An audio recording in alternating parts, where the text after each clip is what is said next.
आज स्थगन के माध्यम से राजस्थान की और देश की एक सबसे बड़ी समस्या जो पाक विस्थापितों की समस्या है उसको लेके सदन की पटल पे उनकी समस्याओं की बात के लिए मैंने स्थगन लगाया था। देखिए, पाक विस्थापित जो लोग हैं वो पाकिस्तान में हमारे पड़ोसी उस बेईमान और बदमाश मुल्क में उत्पीड़न का शिकार हो रहे हैं और हम सभी की जिम्मेदारी है, क्योंकि डबल इंजन की सरकार है, सनातन की सरकार है, हिंदुओं का पक्ष रखने वाली सरकार है, तो निश्चित रूप से नैतिक रूप से भी जिम्मेदारी जो है और ज्यादा बढ़ जाती। पर आज के समय में उन पाक विस्थापितों की क्या स्थिति है इसके बारे में कोई बात नहीं कर। आप देखें कि पिछले साल भर से वो तमाम जो पाक विस्थापित भाई हैं वो परेशान हो रहे हैं। इस्लामाबाद में जो भारतीय दूतावास है वहां से उनको किसी भी तरीके का कोई वीजा जो है वो नहीं मिल रहा आज के समय में, क्योंकि वहां पे एक ही नख के एक ही कम्युनिटी के तमाम लोग हैं।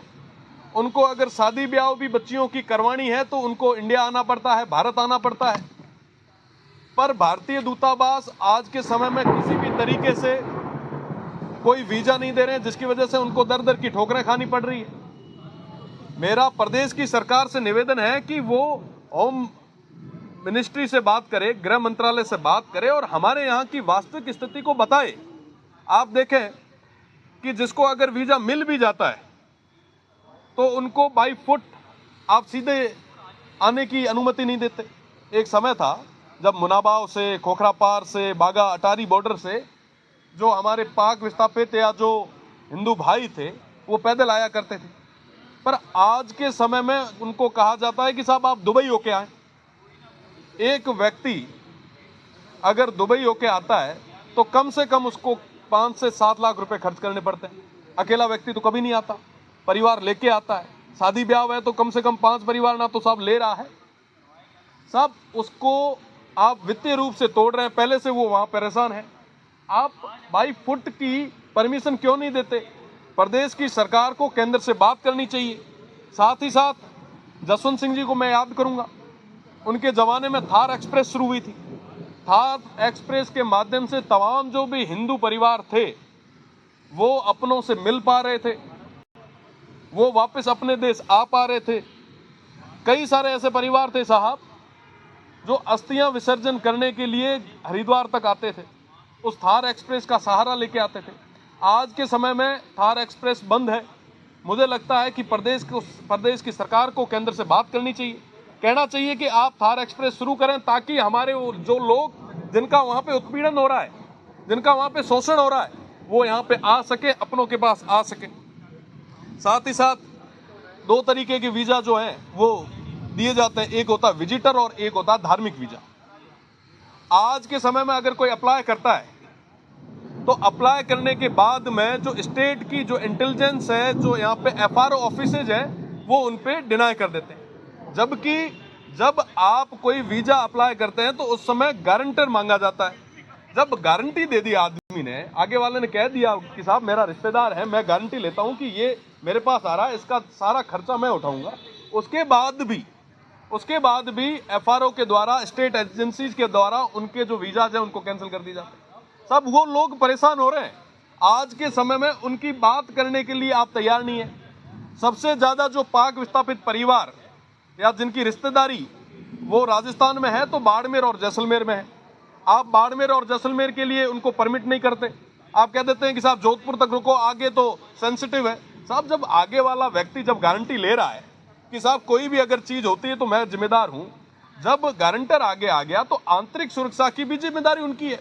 आप कम से कम सहूलियत तो दो कि वो अपने परिवारों के पास जा सके।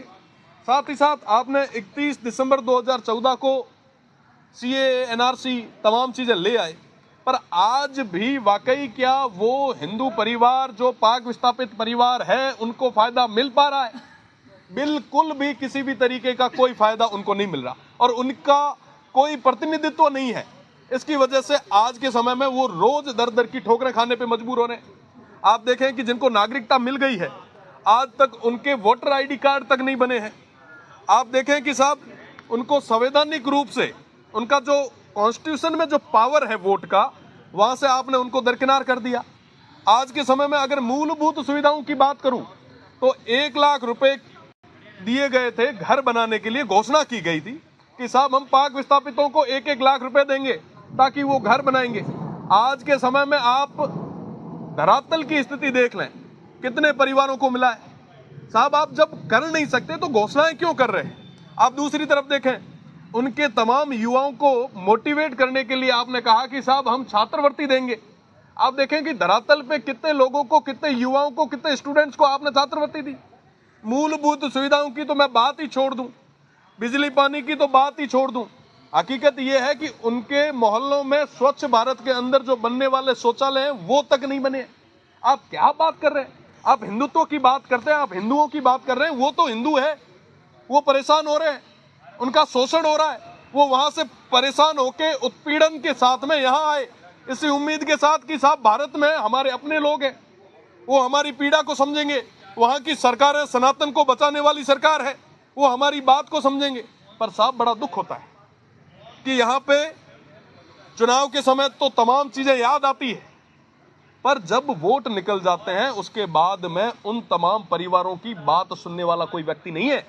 ये आखिर कब तक चलेगा ये दोहरा रूप। देखिए कांग्रेस तो नहीं करती थी, वो तो तमाम चीजें नहीं करती थी, पर हम तो सनातन वाली सरकार हैं, हम क्यों नहीं कदम उठा रहे हैं। आज के समय में वो तमाम जो भी पाक विस्थापित हैं वो भूमिहीन बैठे हैं।